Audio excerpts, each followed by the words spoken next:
Mission compound लामाबारि माजबाद समस्तिनि सिङावहाय दिनै बेयावहाय मोनसे जोंनि मानगोनां प्रमद बर'नि अननायाव बे सेन्ट फ्रान्सिस स्कुलनि कम्पाउन्ड सिङावहाय मोनसे लामा बेखेवनाय जादों आरो बे लामाखौ जोंनि सिबिजाथाव आरो मानगोनां प्रमद बर' बिथाङानो बे लामाखौ हरदोंमोन आरो बियो SOPD 2024-25 नि बे प्रग्राम मथे एनुवेल बाजेट मथे बे लामाखौ हरनाय जादों आरो बेखौ मावफुंनाय जाबाय।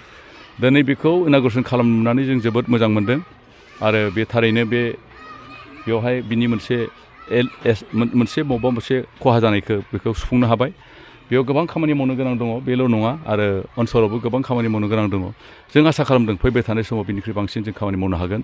दिनै नोंथांमोना नुदों जे जोंनि UPPL सरकारा जों गासैबो जोंनि बिटिआरनि ओनसोलाव थानाय 26टा जाति जनगोष्ठीनि गेजेरावहाय जों थानानै खामानि मावदों आरो जोंनि बे 26टा जनगोष्ठी मानसिफ्रा मोनसेल' धोरोमाव गैया। बिसोर गुबुन गुबुन सोरबाया हिन्दु, सोरबाया ख्रिस्टियान, सोरबाया बाथौ सिबियारि, सोरबाया अनेक बेबायदिनो गुबुन गुबुन धोरोमाव दङ आरो सोरबाया मुस्लिमबो दङ। बे गासैबो धोरोमाव थानाय मानसिफोरनो दिनै बिटिआर सरकारा अनसुंथाइ होदों आरो बेबायदिनो डेभेलपमेन्टेल खामानिफोरखौ मन्दिर मस्जिद जेरावबो खामानिखौ होदों आरो मावदों।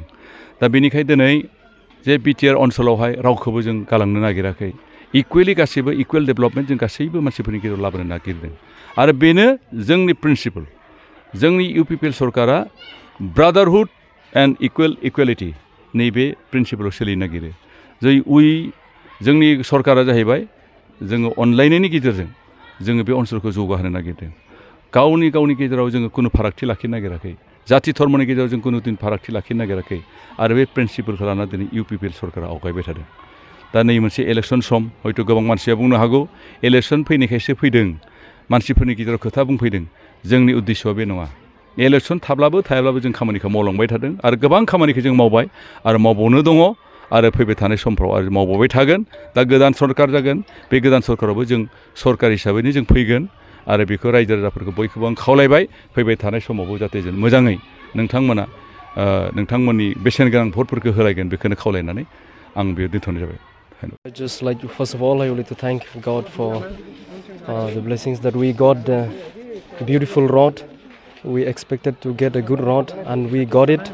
Of course, on behalf of our Franciscan Capuchin, Nirmala Custody, Assam and Meghalaya, the provincial who is in Guwahati, he is very grateful to the BTR government, and he told me the message also that give his greetings to them because of his busy schedules he could not present here, but he gave his words to just convey to them, to just say thank you to them for this beautiful road.